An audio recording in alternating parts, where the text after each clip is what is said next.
Después del parto, mi adinerado padre quiso darme una sorpresa y vino al hospital sin avisar. Pero en cuanto vio la modesta ropa y los enseres que había preparado para el bebé, me preguntó directamente: «Hija, ¿no te llegaba con los 4.000 euros que te enviaba cada mes?» Me quedé tan sorprendida que no supe qué decir. Pensé que mi padre estaba bromeando. Le respondí: «Padre, yo me las he arreglado con mis ahorros y mi trabajo como autónoma». Mi respuesta lo dejó en shock. Su rostro se enrojeció, y justo en ese momento, mi marido y mi suegra entraron en la habitación. Jamás habría imaginado lo que estaba a punto de suceder. El olor a desinfectante y el aire viciado fueron las primeras sensaciones que recibieron a Lucía al despertar. Abrió los ojos lentamente. La habitación le resultaba extraña, pero al mismo tiempo, le transmitía una sensación de alivio. El dolor en todo su cuerpo, especialmente en el bajo vientre, seguía siendo agudo. Sin embargo, ese sufrimiento fue reemplazado por una inmensa paz cuando giró la cabeza hacia un lado. Dentro de una sencilla cuna de plástico transparente yacía una pequeña criatura, todavía sonrosada y arrugada. Su hijo. Las lágrimas de emoción volvieron a brotar. Acarició su pequeña mejilla con la yema del dedo índice. Sentía que todo el dolor de las horas de parto había sido recompensado con creces. Lucía se ajustó el chal ligeramente torcido sobre sus hombros. Había elegido una habitación compartida para 3 personas en este hospital público. No por falta de opciones, sino porque era la decisión más sensata para la situación económica de ella y su marido, Javier. La habitación tenía 4 camas, aunque en ese momento solo estaban ocupadas la suya y otra en un rincón. Un ventilador de techo giraba lentamente, emitiendo un monótono chirrido, pero era suficiente para mitigar el calor. Volvió a mirar a su bebé. Una manta de lana de color azul claro, comprada en un mercadillo hacía unos meses, envolvía su pequeño cuerpo. Lucía sonrió. Recordó cómo su suegra, Carmen, se había burlado cuando se la enseñó. «Lucía, ¿por qué compras estas baratijas? Le irritará la piel al niño. Eres demasiado tacaña. ¿Cómo puedes ser tan rancia con tu propio hijo?» El corazón de Lucía se encogió. ¿Rancia? Ella solo intentaba ser realista. Su marido, Javier, era un simple oficinista en una empresa privada. Su sueldo apenas alcanzaba para cubrir los gastos del día a día en una gran ciudad. Para pagar el parto y comprar las cosas del bebé, Lucía había trabajado sin descanso. Desde el 6º mes de embarazo, empezó a aceptar encargos como diseñadora gráfica autónoma. Trabajaba hasta altas horas de la noche, a menudo hasta que su espalda se quedaba rígida y sus ojos ardían. Ahorró cada céntimo. Reprimió los antojos de comida cara. Contuvo la envidia cuando sus amigas presumían de bolsos o ropa nueva. Todo por su hijo. Quería demostrarse a sí misma y a Carmen que podía ser una buena madre sin ser una carga para su marido. Javier. Lucía suspiró. Su marido era un buen hombre, pero demasiado sumiso a su madre. Cada vez que Lucía se quejaba de la actitud de Carmen, Javier se limitaba a decir: «Ten paciencia, cariño. Mamá es así. Es una persona mayor. Tienes que entenderla». Javier nunca la defendía, y en lo que respecta al dinero, él siempre le entregaba su sueldo a Carmen para que lo administrara. A Lucía solo le daban una pequeña cantidad para los gastos diarios, que a menudo no era suficiente. «Voy a tener que aceptar más trabajos, Javier», le dijo un día. Javier solo asintió. «Claro, si puedes hacerlo, hazlo, pero no olvides tus obligaciones como esposa». Lucía salió de sus pensamientos cuando la puerta de la habitación se abrió con un chirrido. Una enfermera entró con una sonrisa amable. «¿Ya está despierta, señora Lucía? ¿Cómo se encuentra? ¿Puede sentarse?», preguntó mientras revisaba el gotero. «Estoy bien, gracias. Aún un poco dolorida, pero muy feliz», respondió Lucía con voz ronca. «El bebé está muy sano. Y es guapísimo. 2 kilos y 49 centímetros. Perfecto», la elogió la enfermera. «Ha sido usted muy fuerte, señora Lucía. Ha venido a todas sus revisiones y lo ha preparado todo usted sola. Su marido me dijo que usted misma se encargó de todo el papeleo. Es usted muy independiente». Lucía solo esbozó una leve sonrisa. Se había visto obligada a hacerlo. Cuando iba a preguntar cuándo volvería su marido, la puerta se abrió de nuevo. Esta vez no era una enfermera. Tampoco eran Javier ni Carmen. El corazón de Lucía latió con fuerza. Una figura alta y corpulenta, vestida con una costosa camisa de seda, se encontraba en el umbral. Su rostro, de rasgos firmes y autoritarios, parecía algo cansado, pero sus ojos la miraban directamente. «Padre», susurró Lucía, incrédula. Era el señor Ferrer, su padre. Cuando entró, la pequeña habitación compartida pareció de repente mucho más agobiante. El olor de su cara colonia se impuso al del desinfectante. El señor Ferrer era un magnate, propietario de un conglomerado empresarial con una red de negocios intrincada. Lucía era su única hija, pero había elegido una vida modesta al casarse con Javier, una decisión que, al principio, se topó con la férrea oposición de su padre. Su relación se había enfriado. Lucía era demasiado orgullosa para pedir, y el señor Ferrer estaba demasiado ocupado para preguntar. «Padre, ¿cómo sabías que estaba aquí?», preguntó Lucía, intentando incorporarse. El dolor en el abdomen volvió a punzar. «Sigo siendo tu padre, Lucía», dijo el señor Ferrer con su voz grave y profunda. No se acercó a la cama de Lucía, sino que dirigió su mirada hacia la cuna del bebé. Su asistente, que estaba detrás de él, sostenía una enorme cesta de frutas exóticas. El señor Ferrer se acercó a la cuna. Contempló a su primer nieto.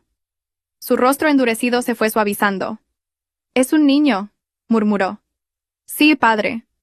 Es tu nieto», dijo Lucía con orgullo. El señor Ferrer extendió un dedo y tocó la manita que asomaba por la manta. Pero la sonrisa que se había dibujado en su rostro se desvaneció gradualmente. Sus ojos recorrieron la habitación, la cama de hierro con la pintura desconchada, el ventilador chirriante y la manta de lana azul claro que envolvía a su nieto. «¿Estás en una habitación como esta?», su voz era inexpresiva. «Sí, padre. Es una habitación compartida. Mientras esté limpia, es suficiente», respondió Lucía, empezando a sentirse incómoda. «¿Y qué manta es esta? ¿Por qué es tan áspera?», volvió a preguntar, esta vez con más dureza en la voz. La compré en el mercadillo, padre. Es de buena calidad. La lavé bien». El señor Ferrer guardó silencio. Su rostro se tensó. Miró fijamente a su hija. En sus ojos había una ira contenida. «Lucía», la llamó en voz baja pero con firmeza. «He venido sin avisar para darte una sorpresa. Pensaba que estarías en una suite VIP. Creía que le darías lo mejor a nuestro nieto. Padre, yo». El señor Ferrer la interrumpió levantando una mano. «¿Pero qué es lo que veo? La ropa del bebé es modesta, la manta es barata, y tu habitación es esto». Respiró hondo. «Hija, ¿no te llegaba con los 4.000 euros que te enviaba cada mes?». El mundo de Lucía pareció detenerse. 4.000 euros. Cada mes. Soltó una pequeña risa, una risa nerviosa y forzada. «Padre, ¿de qué estás hablando? Estás bromeando. ¿4.000 euros? ¿Bromeando?». La voz del señor Ferrer subió una octava. «Nunca bromeo con el dinero, y mucho menos cuando se trata de mi única hija». El corazón de Lucía se aceleró. Buscó algún indicio de mentira en la mirada de su padre, pero solo encontró una furia sincera. «Padre, nunca me has enviado ese dinero. He cubierto todos los gastos y mis necesidades con mis ahorros y el dinero que ganaba como autónoma». Se hizo el silencio. Parecía que hasta el ventilador del techo había dejado de chirriar. El señor Ferrer la miraba con los ojos muy abiertos. Su rostro, antes pálido por el cansancio, ahora estaba rojo de ira. No de vergüenza, sino de una furia creciente. Ahora lo entendía. ¿Por qué su hija parecía tan delgada y agotada? ¿Por qué su nieto estaba envuelto en una manta barata? «Trabajo de autónoma», gruñó el señor Ferrer. «Tus ahorros». Justo en ese momento, la puerta de la habitación se abrió de nuevo. La risa estridente de Carmen se escuchó antes incluso de que entrara. «Ja, ja, ja. Ay, Javier, ¿qué cosas tienes? Luego me compras otro bolso de diseño, ¿eh? Con que combine el color me vale». Javier y Carmen entraron en la habitación. Sus risas se cortaron en seco. Sus manos estaban cargadas con bolsas de boutiques de lujo. Los ojos de Carmen, que hasta hace un segundo brillaban, ahora estaban petrificados por la visión del señor Ferrer, que se erguía como un dios de la ira junto a la cama de Lucía. El silencio que se produjo fue ensordecedor. La alegre risa de Carmen, que se había oído desde el pasillo, aún resonaba en sus oídos, en marcado contraste con la gélida atmósfera de la habitación. Carmen se quedó rígida en el umbral, sus manos aferrando con fuerza varias bolsas de papel con los logotipos de marcas famosas. A su lado, Javier, el marido de Lucía, parecía un ciervo deslumbrado por los faros de un coche. Su rostro estaba pálido como el papel, y las bolsas que sostenía casi se le caen de las manos. Lucía los miró, y luego miró las bolsas. De una de las que sostenía Carmen asomaba un bolso de cuero rojo que, a todas luces, costaba varios miles de euros. Y entonces, miró la modesta manta de su bebé. Algo en su cabeza empezó a palpitar dolorosamente. El señor Ferrer no se movió. Se limitó a clavar en ellos una mirada tan penetrante que parecía capaz de desollarlos vivos. Su ira era tan densa, que se sentía como un calor sofocante, que llenaba la pequeña habitación. Carmen fue la primera en romper el silencio. Su instinto de tomar el control de la situación se activó de inmediato. Dejó rápidamente las bolsas en el suelo, fuera de la habitación, y esbozó una sonrisa tan forzada que parecía una mueca. «Hombre, señor Ferrer, qué sorpresa». «¿Ya está aquí? Podría haber avisado». «Ay, por fin ha venido a conocer a su nieto». Saludó con la voz más melosa que pudo, como si no pasara nada. Javier también balbuceó. «Sí, padre. Disculpe, acabamos de llegar. Salimos un momento a comer algo». Rápidamente escondió las bolsas que llevaba a la espalda. Un gesto tan inútil como ridículo. El señor Ferrer no respondió a sus saludos. Su mirada no se apartó de los rostros de Javier y Carmen. «¿A comer, eh?», gruñó. «Por lo que veo, han comido en una boutique de lujo».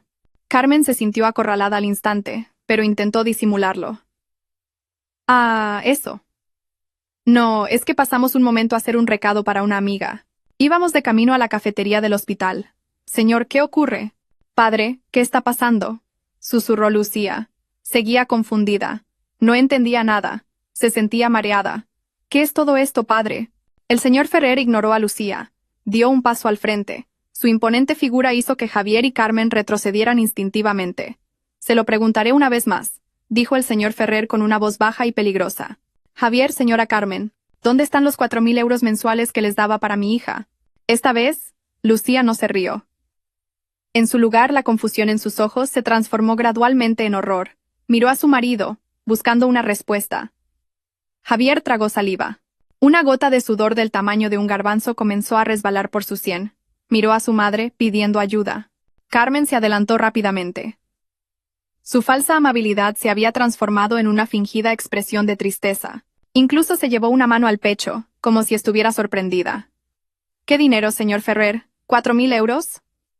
«Dios mío, qué barbaridad de dinero», exclamó. «No tenemos ni idea de lo que habla. Al contrario, señor.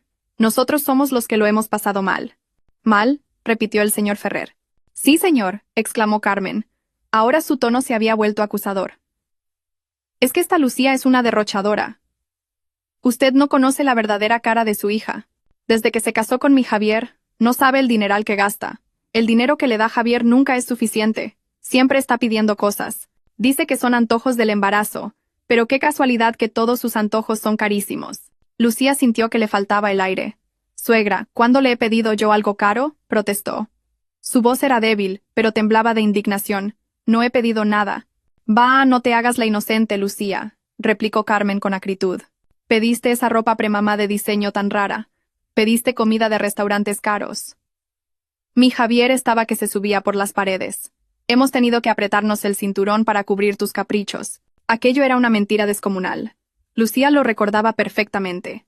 Solo tenía 3 conjuntos de ropa premamá, todos comprados en el mercadillo. Y en cuanto a la comida, muchas veces había tenido que pasar hambre porque Carmen cocinaba lo justo, diciendo que había que ahorrar. «Suegra, eso es mentira», exclamó Lucía, con los ojos llenos de lágrimas. «¿Cuándo he derrochado yo? Al contrario, he aportado a los gastos de la casa con el dinero que ganaba trabajando por mi cuenta. Todas estas cosas del bebé las he comprado yo con mi dinero. Usted incluso me llamó tacaña por comprar una manta barata. ¿Ves? Ahí está. ¿Hacías trabajos por tu cuenta? ¿A que sí? Seguro que te fundías ese dinero en tus caprichos. Y sin darle un céntimo a tu marido», contraatacó Carmen, sintiéndose en una posición de superioridad al ver a Lucía llorar. «¿Lo ve, señor Ferrer?». Se le pregunta con educación y se pone a llorar. «Qué llorona. Javier, mira a tu mujer». Javier se limitaba a mantener la cabeza gacha, sin atreverse a mirar ni a Lucía, ni, por supuesto, a su suegro. Lucía negaba con la cabeza con vehemencia. Las lágrimas corrían por sus mejillas. «Padre, no es verdad. Créeme, por favor». El señor Ferrer miró a su hija, llorando en la cama. Y luego miró a Carmen, de pie, arrogante, con el rostro lleno de mentiras. Su furia había llegado al límite. «Basta», gruñó. Su voz no era alta, pero hizo retumbar la habitación. Carmen se calló al instante. El señor Ferrer centró su atención en Javier. «Javier, no estoy hablando con su madre. Estoy hablando con usted, como marido de mi hija». Javier levantó ligeramente la cabeza, con los labios temblorosos. Sí, padre. Durante 3 años de matrimonio, cada día 1 de mes, he transferido 4.000 euros a su cuenta bancaria.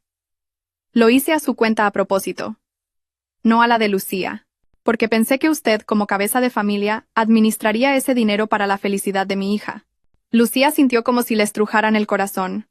4.000 euros durante 3 años. Cada mes. Se mareó. Era una suma astronómica. No se lo dije a Lucía a propósito, continuó el señor Ferrer. Quería que mi hija sintiera que su marido la cuidaba bien, que viviera cómodamente. Pero, ¿qué es lo que veo hoy? El señor Ferrer señaló la manta del bebé. Mi hija da a luz en una habitación compartida y mi nieto está envuelto en un trapo barato. Mientras tanto ustedes, señaló las bolsas de compras que estaban fuera de la puerta, acaban de volver de darse un capricho. Padre, es un malentendido, tartamudeó Javier. Ese dinero lo usamos para... ¿Para qué lo usaron, Javier? Presionó el señor Ferrer. Para los gastos de la casa, padre. La hipoteca. La letra del coche. La casa, el señor Ferrer, soltó una risa sarcástica. ¿La casa en la que viven no está a nombre de su madre? ¿Y el coche? ¿Desde cuándo un simple oficinista como usted puede permitirse un coche de lujo a plazos? Carmen vio que la situación se estaba poniendo fea. Bueno, pero también es nuestro dinero, señor Ferrer. El dinero de Javier también cuenta. Es normal que lo use para la familia, también para su madre. Así que, dijo el señor Ferrer, han cogido el dinero que debía ser para mi hija y lo han usado para su propio beneficio. Mientras tanto, mi hija, embarazada, trabajaba hasta altas horas de la noche. No es así, padre, se excusó Javier. Lucía quería trabajar. Decía que se aburría en casa. ¿Aburrida? Repitió Lucía en voz baja. Tenía el corazón destrozado. Trabajaba porque el dinero que me dabas nunca era suficiente, Javier. Trabajaba porque tu madre no me daba ni para comprar vitaminas. La tensión volvió a apoderarse de la habitación. El señor Ferrer miró a su yerno con una expresión asesina. Javier, no quiero más excusas. Sacó su móvil del bolsillo de su caro traje. Enséñeme ahora mismo los movimientos de su cuenta bancaria. Javier se quedó helado. Era el fin. Padre, por favor, aquí no. ¡Qué vergüenza! Susurró. Vergüenza, gritó el señor Ferrer. Después de engañar a mi hija durante 3 años, ¿ahora me habla de vergüenza? Enséñemela ya. Mi móvil no tiene buena cobertura en el hospital, padre, se excusó Javier. Una mentira patética. Apenas podía sostener el teléfono. Deje de poner excusas. ¿O es que nos quiere restregar su dinero por la cara, señor Ferrer? Gritó Carmen de repente. ¿Cree que por tener dinero puede insultarnos así? Mi Javier también trabaja. Nosotros también tenemos nuestro dinero. No necesitamos el suyo. Si no lo necesitaban, ¿por qué lo usaron?, contraatacó el señor Ferrer. Carmen se quedó sin palabras. Su rostro se enrojeció de ira y humillación. El señor Ferrer no se inmutó. Miró a Javier. Voy a contar hasta 3. 1, 2. Javier temblaba. Miró a su madre, y luego a Lucía, que lloraba desconsoladamente en la cama. Estaba entre la espada y la pared. Padre, por favor. No necesito ver su móvil, lo interrumpió el señor Ferrer con frialdad. Marcó un número en su teléfono. Hola. Envíame ahora mismo un extracto completo de todas las transferencias mensuales a la cuenta a nombre de Javier durante los últimos 3 años, y un seguimiento de todos los gastos de esa cuenta. Ahora mismo. El señor Ferrer colgó. Miró a Javier y a Carmen. ¿Me toman por tonto? Siempre he tenido vigilado el flujo de ese dinero. Solo quería oírles admitirlo de su propia boca.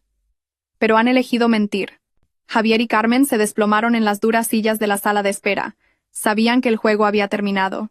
El silencio en la habitación era denso, más pesado que el aire viciado del hospital.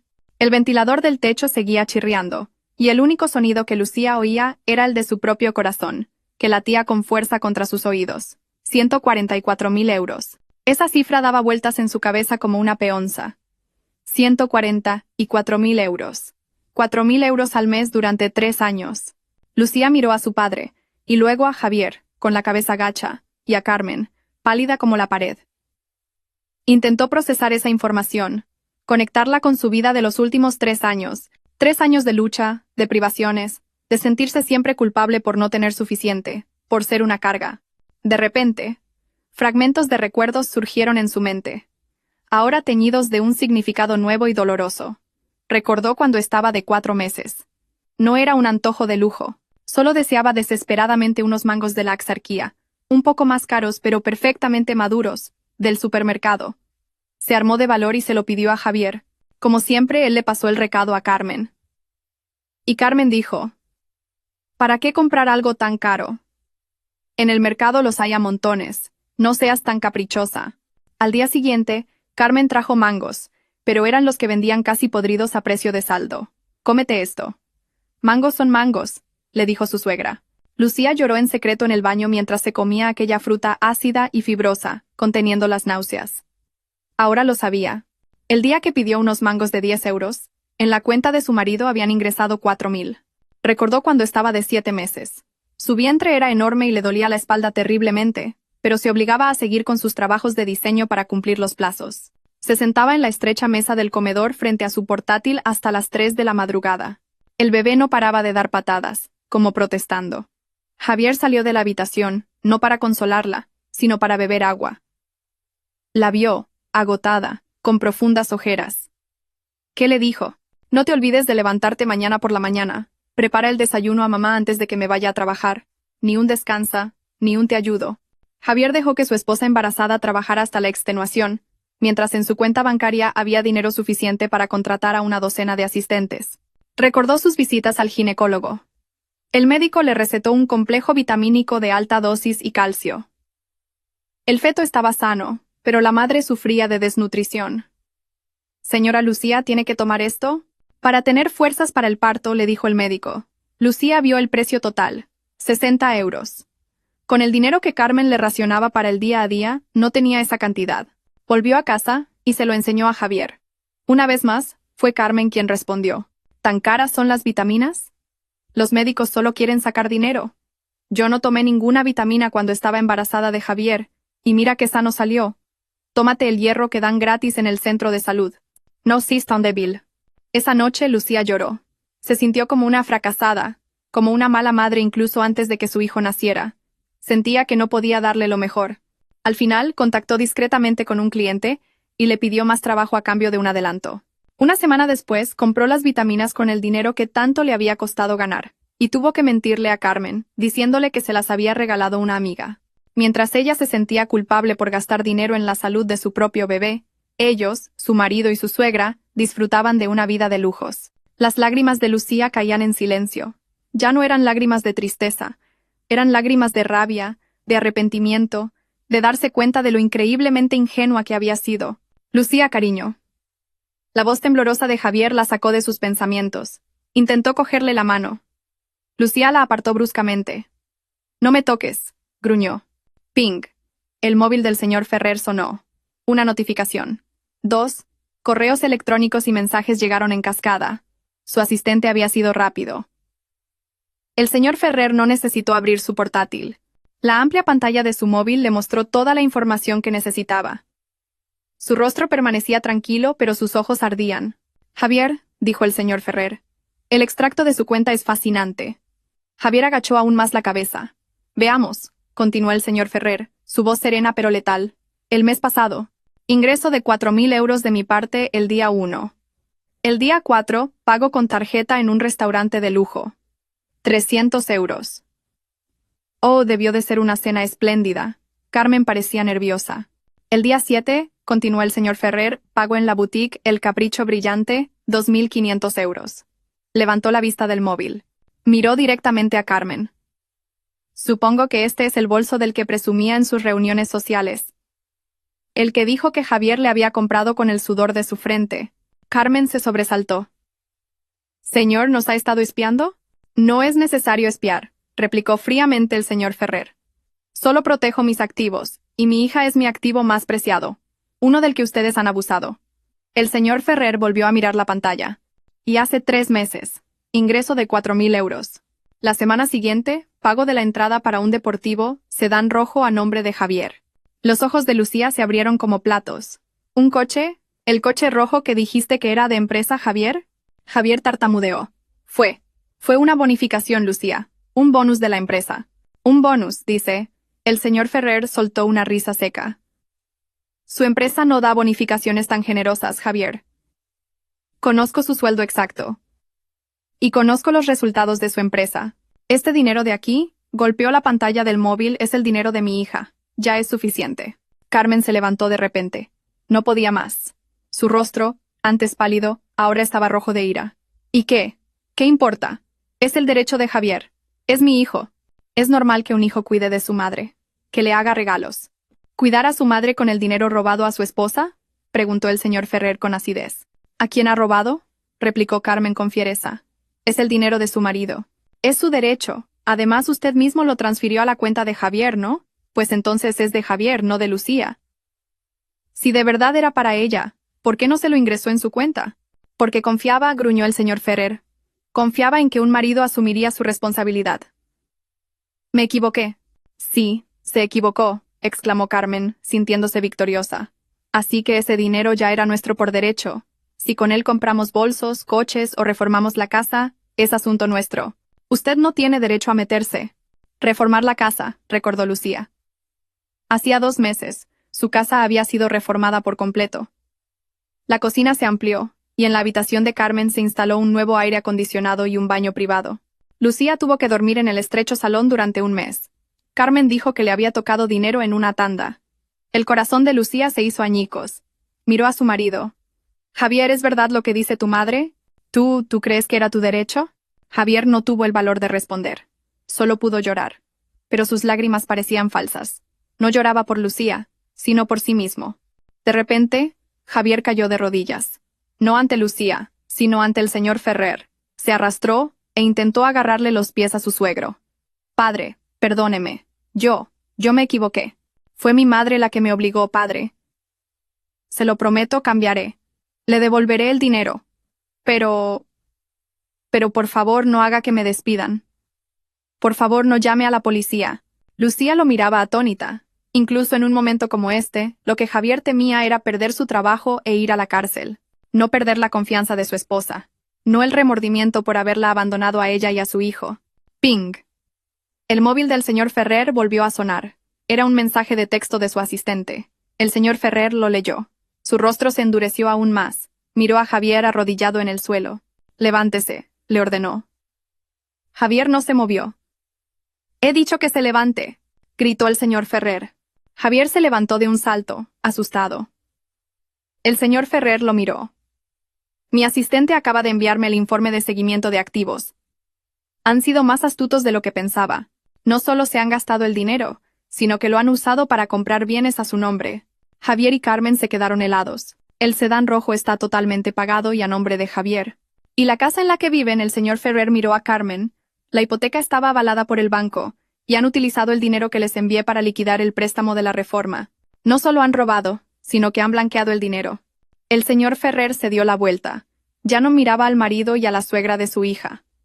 Miró a Lucía, que estaba sentada en silencio en la cama, con los ojos secos. Lucía, la llamó con suavidad. Te lo preguntaré una vez más.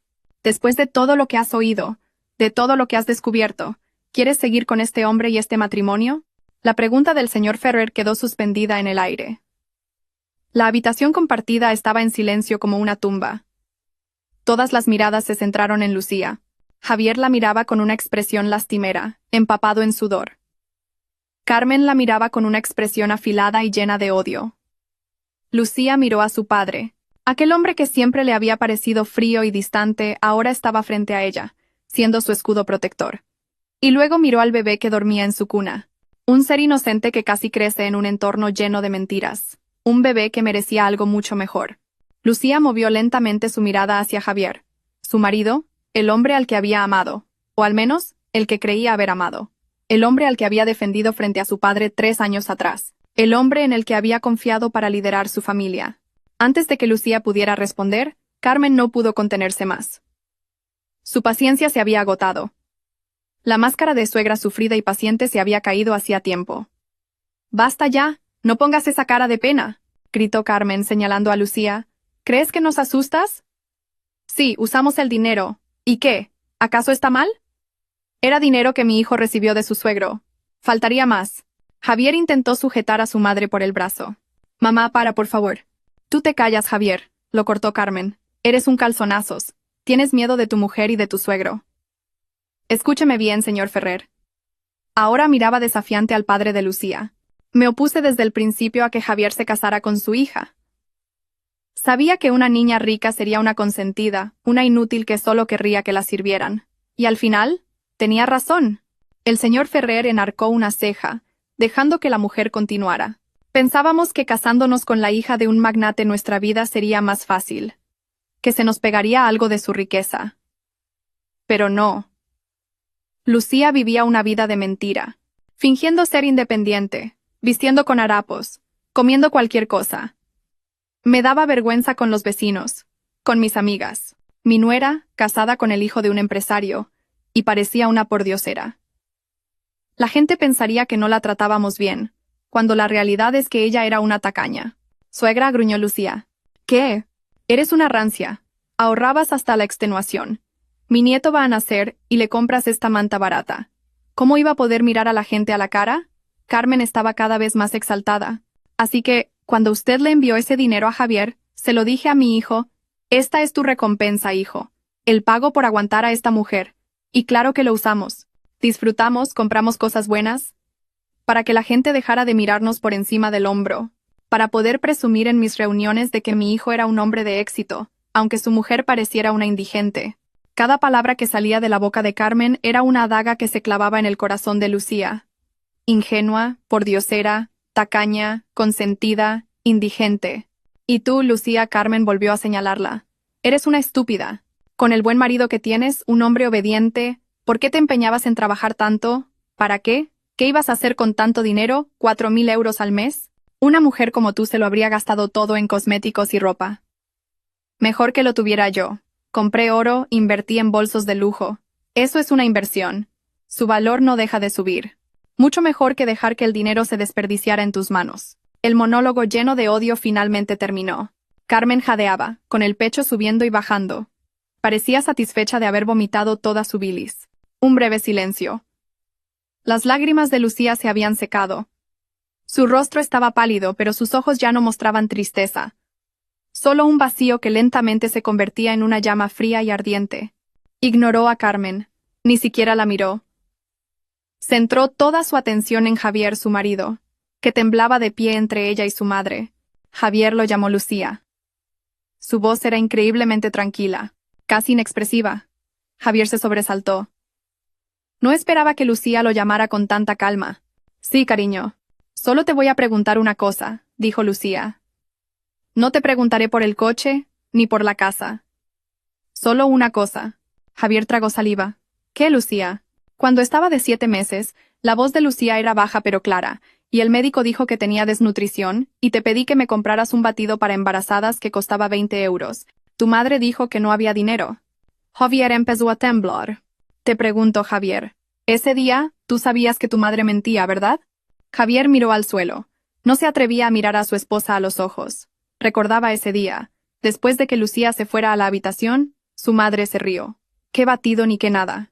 Con leche condensada vaquechuta, dijo ella. Y él, Javier, simplemente guardó silencio.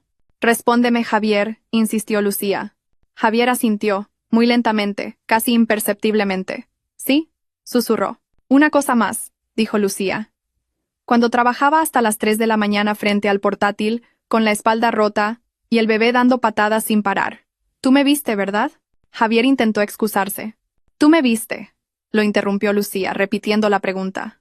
¿Y sabías que en tu cuenta había cientos de miles de euros que mi padre me había enviado para mí? No es una pregunta. Es una afirmación. Javier ya no podía esquivarlo. Sabía que Lucía no quería una respuesta, solo una confirmación. Agachó la cabeza profundamente. Esta vez, su asentimiento fue más claro. El mundo de Lucía se derrumbó. Pero de entre los escombros, ella se mantuvo firme. Tenía todas las respuestas que necesitaba. 3 años de paciencia, 3 años de sacrificio, 3 años de amor, todo había sido en vano. Respiró hondo. El dolor de los puntos de la operación no era nada comparado con el dolor de su corazón. Lucía levantó la cabeza. Ya no miraba a Javier. Miró directamente a los ojos de su padre. Padre, su voz era ahora firme y fuerte. Ya tengo mi respuesta. El señor Ferrer la miró, esperando. Sácame a mí y a mi hijo de aquí ahora mismo. Carmen se quedó atónita. ¿Qué? ¿Que te vas? Voy a divorciarme, continuó Lucía. ¿Qué? Gritó Javier mostrando por fin una emoción que no era miedo. Lucía, no, por favor. Es un malentendido. Puedo explicarlo. Todo es culpa de mi madre. Yo te quiero, Lucía, por nuestro hijo. ¿Nuestro hijo? Lucía soltó una risa sarcástica. Una risa escalofriante. El hijo al que cubriste con una manta que llamaste barata. El hijo al que le negaste las vitaminas. El hijo cuya madre dejaste que trabajara hasta la extenuación mientras tú te dabas la gran vida. No vuelvas a pronunciar el nombre de mi hijo. ¡Qué insolente eres, Lucía!, gritó Carmen. Tu padre te ha dado un poco de pena y ya te has vuelto un arrogante. Divórciate si quieres. ¿Crees que podrás vivir sin Javier? ¿Quién va a querer a una divorciada con un hijo? Volverás arrastrándote a pedirnos dinero. Lucía solo esbozó una leve sonrisa. Señora Carmen, la voz del señor Ferrer era tan fría que podría congelar el fuego. Se ha equivocado de enemigo. El señor Ferrer no perdió el tiempo. Marcó un número en su teléfono. Hola. Prepara a mi mejor equipo de abogados ahora mismo, dijo, mirando directamente a Javier y Carmen. Con plenos poderes, encárgate de trasladar a mi hija y a mi nieto al ático. Presenta una demanda de divorcio a nombre de Lucía Ferrer. Exigencias. Custodia total. Y, el señor Ferrer sonrió levemente. Una sonrisa que no llegó a sus ojos. Una reclamación por daños y perjuicios materiales y morales. Reclama los 144.000 euros más intereses. Embarga todos los bienes a nombre de Javier y Carmen que fueran adquiridos con ese dinero. Quiero que se queden sin nada ahora mismo. La habitación compartida parecía encogerse. El aire, antes viciado, ahora se sentía pesado, cargado de veneno. Las órdenes que el señor Ferrer había dado por teléfono eran concisas, claras e implacables. El eco de sus palabras aún resonaba en los oídos de Javier y Carmen. ¿Qué? Carmen fue la primera en encontrar su voz, aunque sonó ronca. ¿Embargar bienes? ¿La policía? Señor Ferrer, usted no puede estar hablando en serio. Esto es un asunto de familia. Javier, por su parte, parecía como si le hubieran arrancado el alma. Sus rodillas flaquearon. Padre, padre, no haga eso, por favor, gimió, intentando apelar a su compasión de nuevo. Yo trabajaré, padre. Se lo devolveré. Me divorciaré. Quiero decir, no me mande a la cárcel, padre. Por favor. El señor Ferrer no respondió. Guardó el teléfono en el bolsillo de su traje. Su mirada estaba fija en Lucía. ¿Estás lista, hija?, preguntó con suavidad, como si las dos personas presas del pánico frente a él fueran meras sombras. Lucía asintió. Sus manos, que antes se aferraban a la manta, ahora se relajaban lentamente. Ya había tomado su decisión. No había más dudas. Estoy lista, padre. No, no te irás, gritó Javier de repente. Se abalanzó hacia adelante, intentando agarrarse a la cama de Lucía. Lucía, escúchame. Todo es culpa de mi madre. Ella me envenenó la mente. Te quiero, Lucía. Por nuestro hijo. Antes de que la mano de Javier pudiera tocar el borde de la cama, su cuerpo fue interceptado por el asistente personal del señor Ferrer, un hombre corpulento con traje negro, que había permanecido en silencio junto a la puerta. El hombre se movió con rapidez y eficacia, deteniendo a Javier con una mano en el pecho, su rostro inexpresivo. Disculpe, señor. Mantenga las distancias. Suéltame. Esa mujer es mi esposa, gritaba Javier. Ya no es su esposa, sentenció el señor Ferrer. Luego, pulsó el botón de llamada a la enfermera junto a la cama de Lucía. No permitiré que mi hija permanezca ni un segundo más en este infierno que habéis creado. La puerta se abrió. No solo entró una enfermera, sino también dos guardias de seguridad del hospital y la supervisora, que al parecer ya habían sido alertados por el asistente del señor Ferrer. ¿Qué ocurre, señor Ferrer? ¿Por qué tanto alboroto en la habitación?, preguntó la supervisora con rostro preocupado. Soy el padre de la paciente Lucía Ferrer, dijo el señor Ferrer con calma. Su presencia imponía respeto. Voy a trasladar a mi hija ahora mismo. Y les pido que saquen a estas dos personas, señaló a Javier y a Carmen, de esta habitación. Están alterando la tranquilidad de la paciente. ¿Qué? ¿Echarnos a nosotros? Esta mujer es mi esposa, y este niño es mi hijo, protestó Javier. Somos su yerno y su consuegra, añadió Carmen. La supervisora parecía confundida. Disculpe, señor Ferrer, pero por procedimiento. ¿Quién se encargó de los trámites de admisión de mi hija?, la interrumpió el señor Ferrer. La propia señora Lucía, señor. A título personal, respondió una enfermera tras consultar los registros. Perfecto, dijo el señor Ferrer. Ahora me hago cargo yo. Trasladen a mi hija y a mi nieto a la mejor suite VIP de este hospital. Todos los gastos corren de mi cuenta. Y prohíban a estas dos personas, señaló de nuevo a Javier y a Carmen, acercarse a menos de 100 metros de mi hija. ¿VVIP? Los ojos de Carmen se abrieron como platos. Javier, tu mujer se escapa. Haz algo, inútil. Pero Javier no podía hacer nada. 2 guardias de seguridad ya lo flanqueaban. En ese momento, otros 3 hombres entraron en la habitación. No llevaban uniforme del hospital. Llevaban trajes impecables, mucho más caros que el que Javier había llevado en su boda. Portaban maletines de cuero. Buenas tardes, señor Ferrer, dijo el hombre del centro. Somos su equipo de representación legal. Javier y Carmen se quedaron helados. Esto era real. No era un farol. El abogado ignoró a la pareja. Se dirigió directamente al señor Ferrer. Toda la documentación está lista, señor. El poder notarial, el borrador de la demanda de divorcio y el informe inicial para la policía. Luego, el abogado se giró hacia Javier y Carmen. Su rostro era amable, pero sus ojos eran fríos como el hielo. Buenas tardes, señor Javier, señora Carmen. Represento a nuestro cliente, el señor Ferrer, y a la que pronto será nuestra clienta, la señora Lucía. Yo no quiero divorciarme, dijo Javier, presa del pánico. Esa elección ya no está en sus manos, señor Javier, respondió el abogado con calma. Actualmente tienen 2 opciones. Les recomiendo que escuchen con atención. Mientras el abogado hablaba, el personal del hospital se movía con rapidez. Una silla de ruedas para Lucía llegó.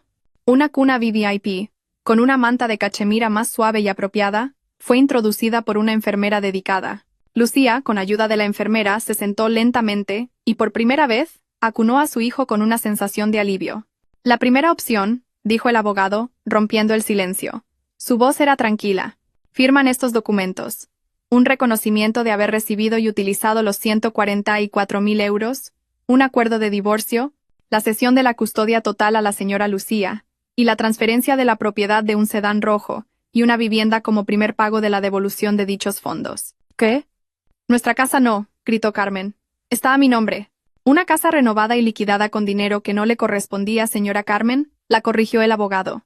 Si colaboran y firman todo hoy, nuestro cliente, quizás, y repito, quizás, tenga la clemencia de no presentar cargos penales por apropiación indebida y blanqueo de capitales. Javier miró a su madre, aterrorizado. La cárcel. Esa palabra resonaba en sus oídos. ¿Y la segunda opción? Susurró Javier, su voz apenas audible. La segunda opción. La sonrisa del abogado se desvaneció. Es que se nieguen. Presentaremos la demanda civil esta misma tarde. Y simultáneamente, la denuncia penal ante la policía. Los comprobantes de las transferencias, la grabación de su confesión de hace un momento, señaló el móvil del señor Ferrer, y sus extractos bancarios son más que suficientes. Les garantizamos que no ganarán. Lo perderán todo y, lo más importante, pasarán una buena temporada entre rejas. Elijan. Carmen temblaba. Su rostro, antes rojo de ira, ahora estaba pálido como el papel. Su arrogancia se había evaporado. Solo quedaba el miedo. En medio del caos, Lucía ya estaba en la silla de ruedas, abrazando a su bebé, lista para marcharse. El señor Ferrer estaba a su lado. Su asistente empujaba la silla. Cuando cruzaban el umbral, Javier hizo un último movimiento desesperado. Se zafó de los guardias y cayó de rodillas al suelo. «¡Lucía!», gritó desconsoladamente. «Cariño, no te vayas. Lo siento. Me equivoqué. Te besaré los pies. Por favor, no me dejes». Lucía hizo una seña al asistente para que se detuviera. Javier la miró con ojos llenos de esperanza. «Lucía». Lucía miró el rostro de su marido. El rostro que una vez amó, ahora bañado en lágrimas de cocodrilo. No sintió nada. Ni compasión, ni amor. Solo cansancio. Lentamente, Lucía volvió la vista al frente. «Avance», le ordenó en voz baja al asistente. La silla de ruedas se puso en marcha de nuevo, dejando atrás a Javier arrodillado en el pasillo y a Carmen desplomada en una silla, mirando atónita el fajo de documentos legales en las manos del abogado. Las puertas del ascensor al final del pasillo se abrieron. Lucía entró con su padre sin mirar atrás. Lucía, el grito desesperado de Javier fue lo último que oyó antes de que las puertas del ascensor se cerraran, llevándola hacia su nueva vida. El silencio dentro del ascensor VVIP, espacioso y con olor a caros productos de limpieza, era absoluto. Solo el suave zumbido de la maquinaria se oía mientras subían. Lucía apoyó la cabeza en el respaldo de la silla de ruedas. Cerró los ojos por un momento. Su abrazo alrededor del pequeño bebé en su regazo se hizo más fuerte. Podía sentir el latido del pequeño corazón de su hijo, rítmico y tranquilo, un contraste con la tormenta que acababa de dejar atrás. El señor Ferrer estaba a su lado, con una mano protectora en el hombro de la silla de ruedas. No dijo nada. Sabía que su hija necesitaba tiempo. Las puertas del ascensor se abrieron, no a un pasillo normal, sino directamente a un lujoso vestíbulo privado en la última planta. Aquella suite VVIP se parecía más a la de un hotel de 5 estrellas. Alfombras gruesas, paredes con paneles de madera e iluminación cálida. Otra enfermera jefe ya estaba esperando. Bienvenida, señora Lucía. Señor Ferrer, la habitación está lista. Fueron conducidos a la habitación. Lucía contuvo el aliento. Era enorme. Tenía una sala de estar independiente, un cómodo sofá de terciopelo y una cama de paciente motorizada de última generación. Pero lo que más le llamó la atención fue el gigantesco ventanal que iba del suelo al techo, ofreciendo una vista panorámica de la ciudad.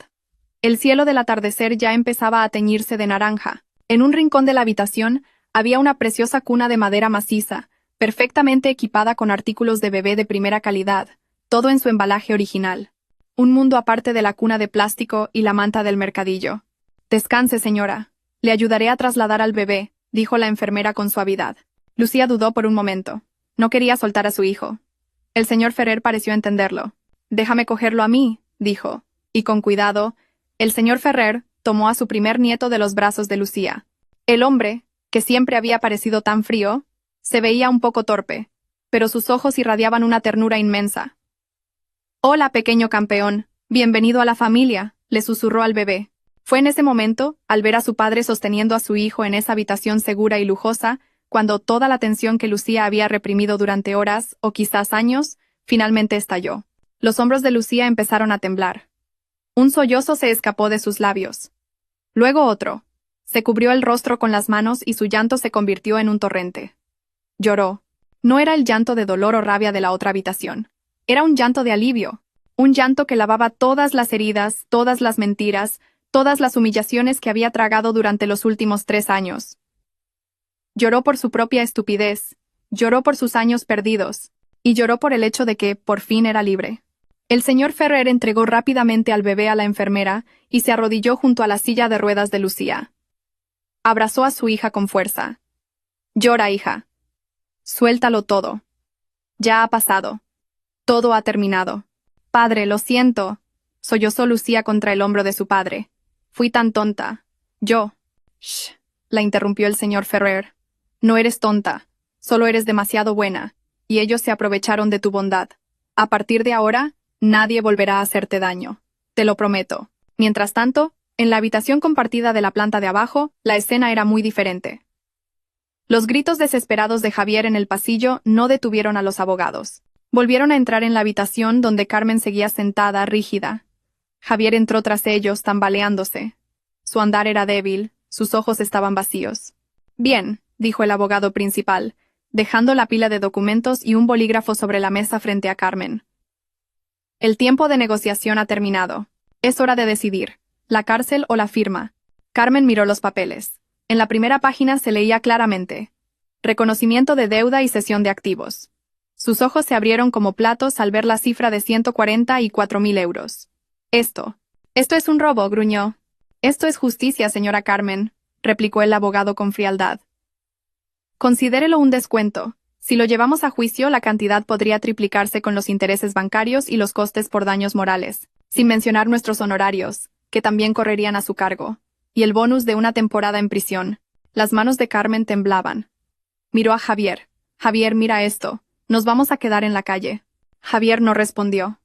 Se limitó a mirar fijamente la pared. Su mundo ya se había derrumbado. Su coche, su puesto en la empresa. Estaba seguro de que el señor Ferrer se lo quitaría todo también. Y ahora su casa. Mamá, susurró Javier, aferrándose al último hilo de cordura que le quedaba. Firma. ¿Qué? ¿Te vas a rendir tan fácilmente? Esa casa es de tu madre. Una casa en la que no podremos vivir si estamos en la cárcel, mamá, gritó Javier, perdiendo por fin los estribos. ¿No has oído la palabra cárcel? Yo no quiero ir a la cárcel. Y todo esto es por tu culpa. Por tu codicia. Por mi culpa. Se levantó Carmen. No me hagas reír. Tú también lo disfrutaste, tú conducías ese coche, te encantaba que te llamaran hombre de éxito. ¿Y ahora me echas la culpa a mí? Hijo desagradecido. Basta. La voz del abogado cortó su pelea. No nos pagan por ver dramas familiares. O firman. O llamo a la policía ahora mismo. Sacó su móvil. Carmen miró el móvil, luego la pila de papeles.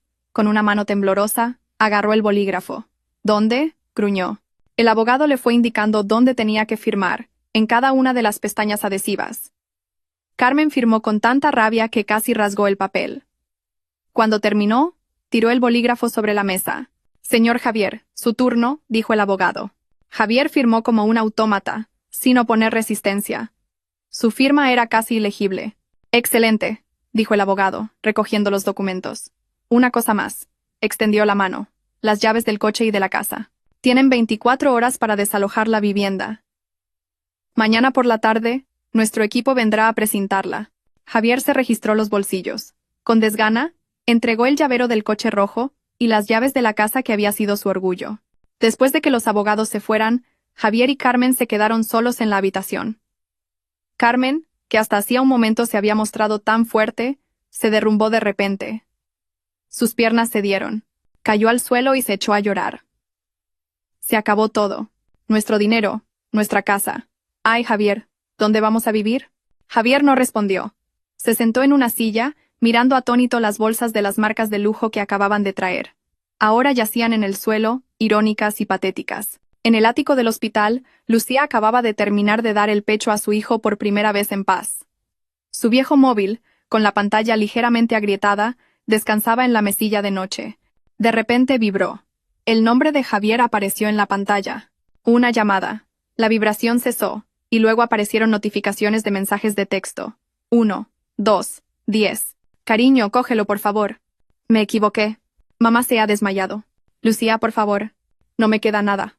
Eres demasiado cruel. Podemos empezar de nuevo, cariño. Te lo prometo. La amiga de Lucía, Ana, que acababa de llegar tras recibir la llamada del señor Ferrer, vio la sarta de mensajes. Dios mío, Lucía.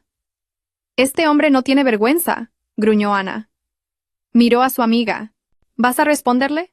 Lucía miró la pantalla del móvil. El rostro lastimero de Javier apareció fugazmente en su mente, pero pronto fue reemplazado por la imagen del rostro burlón de Carmen, de ella misma trabajando hasta las 3 de la mañana, de esa manta barata. Con mano firme, Lucía cogió el móvil. Ana pensó que iba a responder. Pero Lucía mantuvo pulsado el botón de encendido y seleccionó la opción apagar. La pantalla se volvió negra. Ya no hay un nosotros, se susurró Lucía a sí misma. Miró a Ana, y por primera vez en mucho tiempo sonrió de verdad. Ahora solo somos mi hijo y yo. La tranquilidad de la suite Vivip era un lujo que Lucía casi había olvidado. Durante los 2 días siguientes, se recuperó no solo física, sino también mentalmente, rodeada de enfermeras pacientes, instalaciones cómodas, y lo más importante, seguridad. El señor Ferrer nunca se alejaba demasiado. Trasladó temporalmente su oficina al salón de la suite, gestionando sus negocios multimillonarios mientras echaba un vistazo a su primer nieto. Su amiga Ana se convirtió en su escudo emocional, visitándola a diario, trayéndole su comida favorita, a pesar de que la del hospital ya era excelente, y, sobre todo, haciéndola reír. Y bien, dijo Ana al tercer día mientras pelaba una manzana. ¿Cómo se va a llamar este guaperas? No me digas que, como se apellida Ferrer, vas a llamarle señor presidente desde pequeño. Lucía rió, una risa genuina, que no había soltado en mucho tiempo. Miró a su hijo, que dormía plácidamente en su cómoda cuna. Se llama Mateo, susurró. Mateo. No, Mateo Ferrer. Mateo, repitió Ana. Un nuevo comienzo. Le pega a Lucía. Este es de verdad el amanecer de tu nueva vida. Y Mateo, continuó Lucía, porque es la prueba más evidente de la gracia de Dios en mi vida. Él me salvó. Mientras Lucía encontraba de nuevo la luz, en otra parte de la ciudad, nubes oscuras se cernían sobre la casa que había sido su falso escenario durante 3 años. Javier y Carmen estaban viviendo las 24 horas más largas de sus vidas. Después de que los abogados se fueran, la casa se sentía vacía. La ira explosiva de Carmen se había convertido en un llanto histérico y aterrador. Mi casa, la herencia de tu padre, nos la han quitado. Javier, nos la han quitado, gritaba, golpeándose el pecho. Ya estaba hipotecada, mamá. La liquidamos con el dinero de Lucía, respondió Javier con voz ronca. Ya le daba igual. Solo quería que todo terminara. Su cabeza estaba bloqueada. Lo habían despedido. Un único mensaje de texto del señor Ferrer al Departamento de Recursos Humanos de su empresa, y, en cuestión de minutos, su contrato fue rescindido sin indemnización, con una nota en su expediente por falta grave de ética. Tenemos que mudarnos, mamá. Ya. ¿A dónde nos mudamos? Gritó Carmen. ¿Debajo de un puente? No tienes dinero. Yo tampoco. Mis tarjetas de crédito están todas bloqueadas. Seguro que ha sido ese viejo. Javier no le dijo a su madre que aún le quedaba un pequeño fondo de dinero negro que había conseguido sacar de la oficina. Un dinero que había ocultado incluso a ella. Era su única esperanza. Empezaron a hacer las maletas en un ambiente terrible. Carmen no empaquetaba. Estaba ocupada metiendo las joyas de oro que había comprado con el dinero de Lucía dentro de su faja, y envolviendo sus bolsos de marca, de los cuales pocos eran auténticos, en viejas bolsas de tela, esperando que el equipo de embargo no se diera cuenta. Javier, por su parte, metió su ropa en una única maleta grande. Echó un último vistazo al sedán rojo en el garaje. Su brillo parecía burlarse de su desgracia. Al día siguiente, a las 12 en punto, sonó el timbre.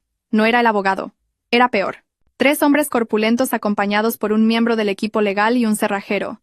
«Se acabó el tiempo, señor Javier, señora Carmen», dijo uno de los hombres del equipo legal con voz inexpresiva. Carmen intentó un último acto de resistencia. Corrió hacia la puerta y empezó a gritar a los vecinos. «¡Socorro, ayuda! ¡Nos están echando injustamente! ¡Unos ricos quieren robarnos nuestra casa! ¡Ayuda!». Varios vecinos salieron curiosos, pero el equipo legal estaba preparado. Sacó una copia de la orden judicial y el documento firmado por Carmen el día anterior. Esta señora firmó voluntariamente una cesión de activos como compensación por un caso de apropiación indebida. Todo es legal. Por favor, no se involucren en asuntos legales. Las caras de los vecinos, antes compasivas, se tornaron recelosas. Apropiación indebida. Esa palabra resonó. Empezaron a susurrar inmediatamente. Al ver que su resistencia era inútil, Carmen se desinfló. «Recojan sus cosas y salgan, por favor. Vamos a cambiar la cerradura de esta casa», dijo el empleado. Bajo la mirada de decenas de vecinos que cuchicheaban, Javier salió arrastrando su maleta. Carmen lo siguió, llevando un bolso de tela abultado, tapándose la cara con el borde de un pañuelo para ocultar su vergüenza. Un momento», gritó Javier. El empleado del equipo legal se detuvo. «El sedán rojo. ¿Podríamos usarlo para llevar las maletas? Lo devolveremos más tarde, yo». El hombre del equipo legal lo miró como si fuera polvo. «Señor Javier, ese coche no es suyo desde ayer. Es un activo embargado. Váyanse». Señaló la calle principal. Javier agachó la cabeza. Caminó hasta el final de la calle y paró un taxi viejo. Metió la maleta y ayudó a su madre, que seguía llorando, a entrar. «¿A dónde vamos, Javier?», sollozó Carmen dentro del taxi. «A una pensión junto a las vías del tren», respondió Javier en voz baja. «Es lo único que puedo pagar con lo que nos queda». Mientras el taxi se alejaba, el cerrajero empezó su trabajo. El sonido del taladro rompiendo la vieja cerradura fue desolador. Clic. La puerta se cerró. La nueva cerradura estaba puesta. El capítulo de su vida de lujo había terminado oficialmente. Casi al mismo tiempo, en el vestíbulo VVIP del hospital, Ana recibió un mensaje en su móvil. Se lo enseñó a Lucía, que estaba elegantemente vestida con un sencillo pero elegante vestido que su padre le había regalado. El mensaje era corto. Activo 1, vivienda. Y activo 2, coche. Asegurados. Clientes Javier y Carmen han cooperado. Lucía leyó el mensaje. No hubo sonrisa de triunfo ni risa de satisfacción. Solo un largo y profundo suspiro. Cerró los ojos por un momento. Una última lágrima rodó por su mejilla. Una lágrima que limpiaba los últimos vestigios del pasado. «Se acabó, Lucía», susurró Ana, cogiéndole la mano. Lucía asintió. «Sí, se acabó». El señor Ferrer salió de la administración guardando su tarjeta de crédito de platino en el bolsillo. «Todo arreglado. Vámonos, hija. A casa». Una enfermera trajo a Mateo, envuelto en una suave manta de cachemira. Lucía se levantó de la silla de ruedas. Todavía le dolía un poco, pero se negó a que la empujaran. Caminó por sí misma. Cogió a Mateo con firmeza. Salió del hospital, cruzando las relucientes puertas del vestíbulo. Fuera, un lujoso sedán negro con chofer privado la esperaba. Subió al coche, dejando atrás el olor a desinfectante y un pasado doloroso. No volvió a mirar atrás. El viaje a casa se sintió surrealista para Lucía. El lujoso coche se deslizaba silenciosamente por las calles de la ciudad. Fuera había tráfico y polvo, pero dentro, ella y Mateo estaban envueltos en un lujo frío y silencioso. Iba sentada en el asiento trasero con Ana, mientras el señor Ferrer, en el asiento del copiloto, estaba ocupado con llamadas de negocios. Era la primera vez que veía el mundo exterior después de una semana atrapada en el drama, pero no sentía que volviera a casa. No sabía a qué hogar debía regresar. La casa de Javier ya no era la suya. ¿Y a dónde la llevaría su padre?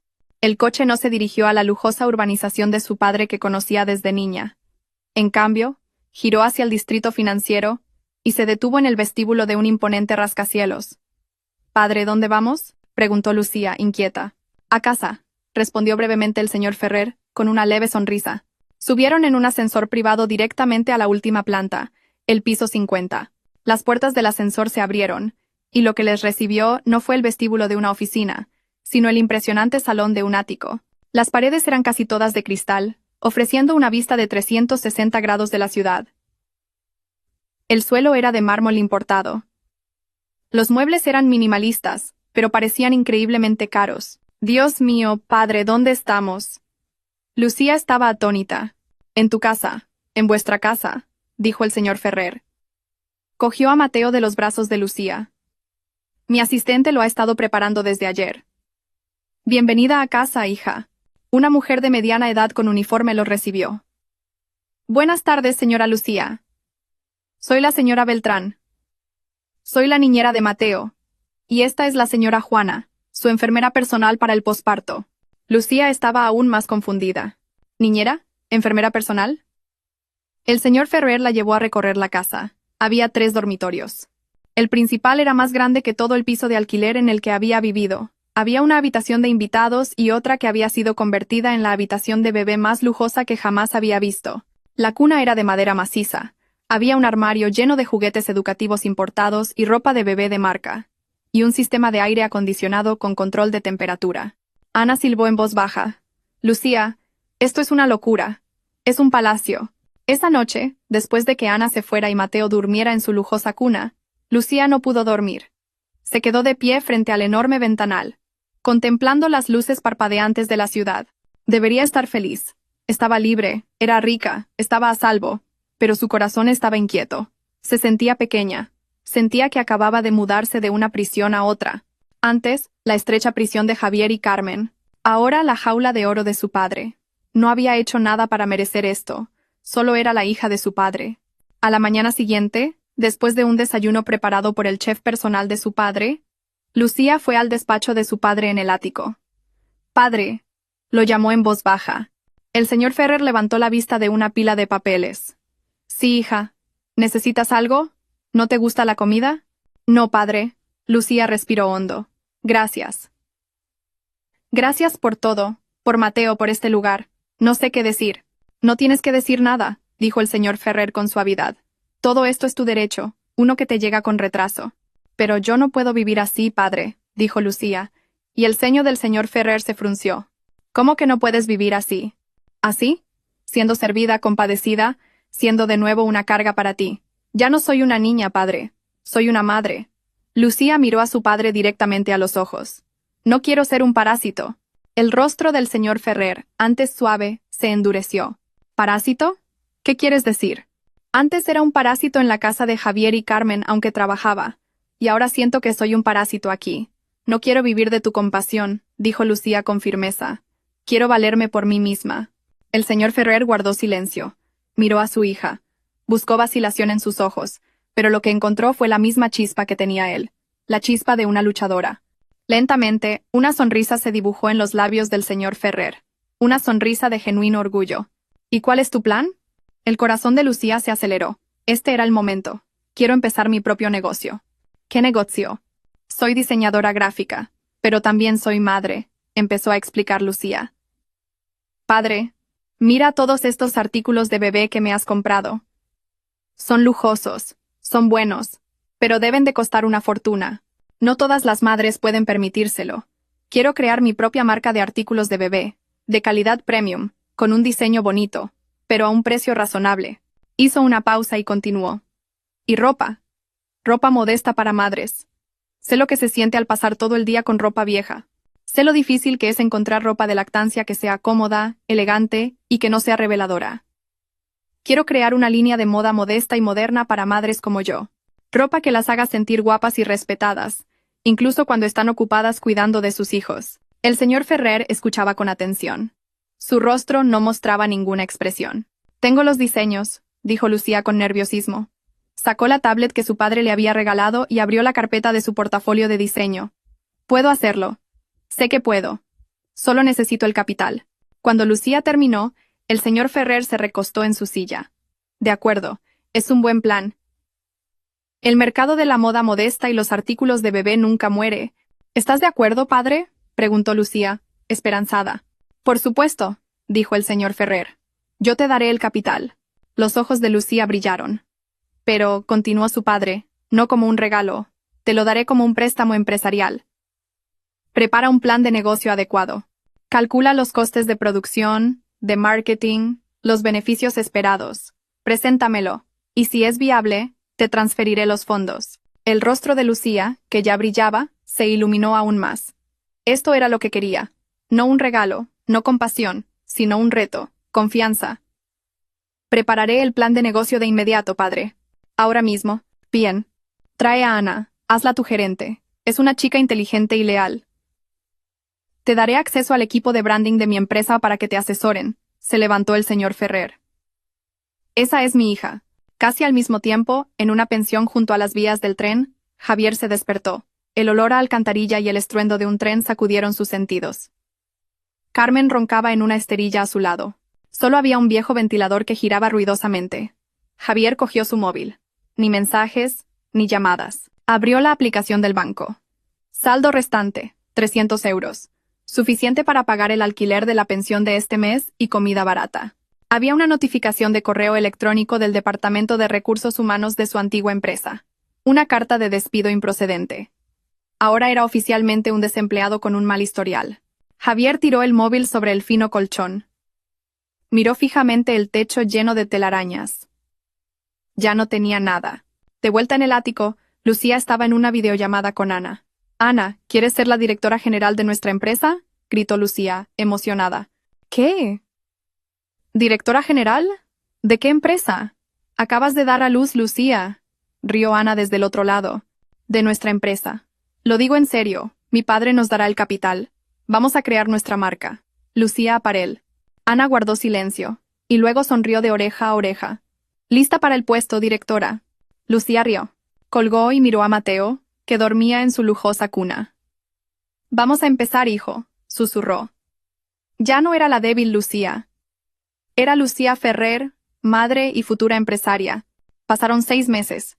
Para Lucía fueron 6 meses de niebla, llenos de pañales, reuniones, planes de negocio, noches en vela por Mateo y noches en vela diseñando. Para Javier y Carmen fueron 6 meses de un lento descenso a los infiernos. La pensión que Javier había alquilado con el dinero negro que le quedaba era un cubículo de 3x4 metros junto a las vías del tren. No había aire acondicionado. Una pequeña ventana, al abrirse, dejaba entrar el hedor de una alcantarilla atascada. Las paredes, de fino contrachapado, dejaban oír cada conversación, cada pelea, cada suspiro de la habitación contigua. Cada 30 minutos, día y noche, pasaba un tren, haciendo temblar todo el edificio. La que una vez fue la reina de las reuniones sociales, Carmen, ahora era una sombra de sí misma. Sus joyas de oro, escondidas en su faja, se fueron vendiendo una a una para poder comer. Acostumbrada a ser servida, ahora tenía que usar un baño compartido al final del pasillo y hacer la colada a mano. Ese día, se sentó frente a la puerta de su habitación, junto a la maloliente alcantarilla, y comenzó a frotar la ropa sudada de Javier en un cubo con detergente barato. Sus manos, antes suaves, ahora estaban ásperas y doloridas. El agua jabonosa le picaba, el hedor le revolvía el estómago.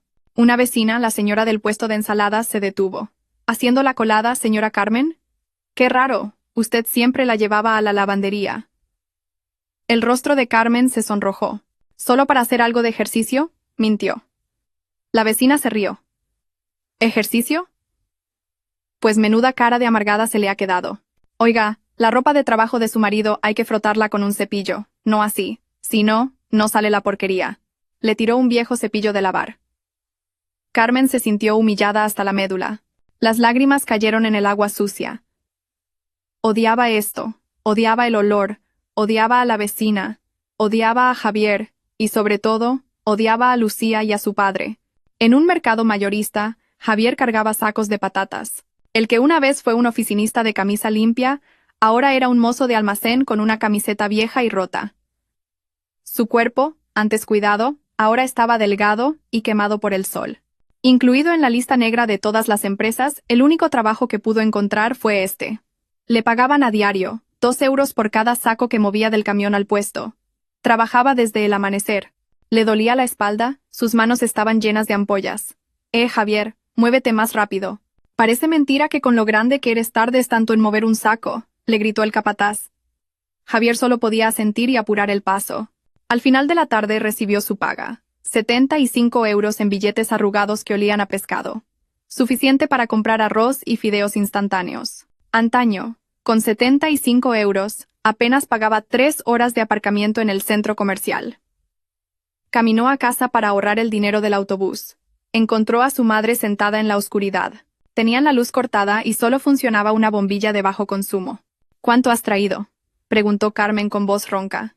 Javier tiró los billetes sobre la esterilla. 75 euros. Los ojos de Carmen brillaron con desdén. ¿Solo eso? ¿Qué has estado haciendo todo el día? Con eso no nos llega ni para arroz. Sí que llega, mamá. Si ahorramos. Si dejas de pedirme que te compre suavizante con olor a flores. Estalló Javier, harto. ¿Crees que es fácil ganar dinero? Tengo la espalda rota y las manos destrozadas. ¿Y tú qué haces en casa? Sentarte y quejarte. He hecho la colada, gritó Carmen, y he aguantado las humillaciones de los vecinos. A mí, la señora Carmen, humillada por una vendedora de ensaladas. Y todo por tu culpa. Por mi culpa. Javier soltó una risa amarga. ¿De quién fue la culpa, mamá? ¿Quién fue la codiciosa? ¿Quién dijo, esta es tu recompensa, hijo? ¿Quién decía que Lucía era una tacaña estúpida? Carmen guardó silencio. Tú, le gritó Javier señalándola. Si no hubieras sido tan avariciosa, si le hubiéramos dado a Lucía aunque fueran 500 euros de los 4.000, ella habría sido feliz. Y nosotros aún habríamos tenido 3.500 euros al mes. Podríamos seguir viviendo cómodamente. Pero tú lo querías todo. La codicia. Esa es tu enfermedad. ¡Sas! Una fuerte bofetada resonó en la habitación. Carmen lo había golpeado con todas sus fuerzas. Hijo desagradecido, jadeó. Le echas la culpa a tu madre. Todo es porque eres un calzonazos. No supiste controlar a tu mujer. Si hubieras sido más duro con ella desde el principio, Lucía no se habría atrevido. Javier se tocó la mejilla ardiente. Algo dentro de él se rompió. Un calzonazos, repitió. Tú me hiciste así. Yo no quería ir a la cárcel. Y ahora no tengo nada. Se gritaron, se insultaron, se culparon mutuamente. Sus voces se mezclaron con el estruendo del tren. Ya no había amor entre madre e hijo. Solo dos seres desesperados, atrapados en el karma que ellos mismos habían creado. Cansados de pelear, se callaron. Les rugían las tripas. Javier preparó 2 paquetes de fideos instantáneos en una olla vieja. Sin huevo, sin verduras, solo fideos y el sobre de polvos. Comieron en silencio. De repente, su atención se centró en el único entretenimiento de la habitación, un viejo televisor de tubo de 14 pulgadas que habían comprado por 20 euros. Daban las noticias locales, con un segmento sobre jóvenes emprendedores. Y nuestra siguiente figura inspiradora es la señora Lucía Ferrer, dijo la presentadora. Javier y Carmen se quedaron helados, con las cucharas en el aire. En la pantalla apareció el rostro de Lucía. Estaba diferente. Seguía siendo hermosa, pero ahora irradiaba un aura distinta. Llevaba una elegante blusa y un pañuelo a juego de un rosa empolvado. Estaba de pie frente a una tienda grande y lujosa, con un gran letrero que decía Lucía Apparel. Sí, gracias. La voz de Lucía sonaba clara y segura en la televisión. Lucía Apparel nació de mi sueño de ofrecer ropa cómoda, elegante y modesta para madres jóvenes. La cámara mostró el interior de la tienda, abarrotada de clientas de la alta sociedad que se peleaban por la ropa y los artículos de bebé de primera calidad. Y para celebrar la apertura de nuestra primera tienda, continuó Lucía, sonriendo a la cámara, donaremos el 10% de los beneficios de este mes a un orfanato. ¡Crash! Carmen había lanzado su cuenco de fideos contra el viejo televisor. La pantalla parpadeó y se apagó. Trozos de cerámica y caldo de fideos se esparcieron por el suelo. Descarada, gritó Carmen, su voz superando de nuevo el ruido del tren. Está presumiendo sobre nuestro sufrimiento. Maldita zorra. Javier no se movió. Se quedó mirando la pantalla ahora negra del televisor. En su reflejo, vio su propio rostro. Demacrado, delgado, derrotado. Completamente derrotado. Había pasado un año desde aquel día en el hospital. Para los que construyen sueños, el tiempo vuela. El ático, antes extraño, se había convertido en un hogar cálido para Lucía y Mateo. Bajo la tutela del señor Ferrer, un mentor de negocios estricto pero justo, Lucía Aparel creció a un ritmo vertiginoso. El plan de negocio de Lucía había sido brillante. No solo vendía ropa, vendía una historia, una comunidad. Construyó una imagen de marca que entendía a las madres jóvenes. La calidad era premium, pero los precios se mantenían accesibles para la clase media. El resultado fue explosivo. En un año, Lucía Aparel abrió tiendas en 5 centros comerciales de lujo y estableció un taller de producción que daba empleo a docenas de costureras locales. Hoy era un día especial, el primer cumpleaños de Mateo y el primer aniversario de Lucía Aparel, pero la celebración no tuvo lugar en un hotel de lujo. Fiel a su promesa, Lucía lo celebró en otro lugar, un humilde pero limpio orfanato a las afueras de la ciudad. El patio del orfanato estaba decorado con globos. Decenas de niños huérfanos se sentaron ordenadamente, sus ojos brillando al ver las cajas de regalos y un enorme pastel de cumpleaños. Mateo, que ya gateaba, reía feliz en el regazo de su abuelo, el señor Ferrer. Lucía subió a un pequeño escenario, vestida con un sencillo pero elegante vestido blanco de su última colección. Su rostro estaba sereno y radiante. «Hola a todos», dijo con voz suave. «Hoy no estoy aquí como la directora de Lucía Aparel. Estoy aquí como Lucía, una madre y una hija», sonrió a su padre. «Hace un año, nació mi hijo Mateo, y su nacimiento fue un nuevo amanecer en mi vida. Él me enseñó el significado de la fuerza. Quiero que Mateo aprenda que la verdadera felicidad no reside en cuánto poseemos, sino en cuánto podemos compartir. Por eso, en agradecimiento por su primer cumpleaños y por el primer año de Lucía Aparel, mi padre y yo hemos decidido financiar la renovación completa de este orfanato y establecer una fundación para garantizar los gastos de escolarización de todos estos niños hasta que terminen el bachillerato». Un estruendoso aplauso estalló. La directora del orfanato, una monja, lloraba de emoción. Los niños gritaban de alegría. El señor Ferrer, con Mateo en brazos, fue el que más fuerte aplaudió. Miró a su hija con los ojos empañados. No solo había tenido éxito, se había convertido en una gran persona. Cuando Lucía bajó del escenario y cogió a Mateo, el móvil que Ana sostenía vibró. Ana lo miró y se acercó a Lucía. «Lucía», susurró entre el bullicio. «Hay noticias». Lucía se giró. «¿Qué noticias, Ana?» Ana dudó un momento. «Noticias sobre el karma». Lucía frunció el ceño. Ana le enseñó la pantalla del móvil. Había 2 mensajes. El primero era del equipo legal de su padre. «Se ha producido un arresto en una pequeña empresa de mensajería. Javier N. ha sido detenido por malversación de 2.000 euros de fondos de la empresa. Actualmente se encuentra bajo custodia policial». 2.000 euros. Lucía sonrió con amargura. Antes eran cientos de miles. Ahora había caído por 2.000.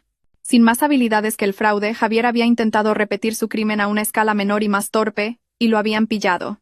Luego, Ana deslizó la pantalla hasta el segundo mensaje, recibido minutos antes del conserje de su antiguo edificio. «Señorita Ana. Ha habido un alboroto en la urbanización.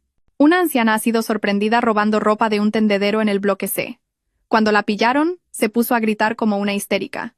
Era la antigua suegra de la señora Lucía, la señora Carmen. Estaba demacrada y irreconocible. La policía se la ha llevado. La reina de las reuniones sociales que presumía de bolsos de lujo, ahora una ladrona de ropa tendida. El karma había llegado de la forma más irónica posible. Con el arresto de Javier, Carmen había perdido su única fuente de ingresos, por miserable que fuera. El hambre había superado a su orgullo. Lucía miró la pantalla del móvil durante un largo rato. «¿Estás bien, Lucía?», preguntó Ana. Lucía respiró hondo. No sintió una explosión de triunfo ni ganas de celebrar. Lo que sintió fue alivio. La liberación de una pesada carga, que sin darse cuenta, había llevado durante mucho tiempo. El capítulo estaba, por fin, cerrado por el destino. Bloqueó la pantalla y le devolvió el móvil a Ana. «Estoy bien», dijo. «Mejor dicho, me siento liberada». Se dio la vuelta. Ya no había sombras del pasado en su mirada. Frente a ella, Mateo reía. extendiendo sus manitas hacia el pastel de cumpleaños. Su padre le sonreía. Vamos, hija. Es hora de soplar las velas, dijo el señor Ferrer. Lucía asintió. Se acercó a su hijo, lo cogió en brazos, y le besó la mejilla regordeta. Se situó junto a su padre, rodeada de las risas de los niños del orfanato. «Feliz cumpleaños, mi amor», le susurró a Mateo. Lucía cerró los ojos un instante y rezó una oración de agradecimiento.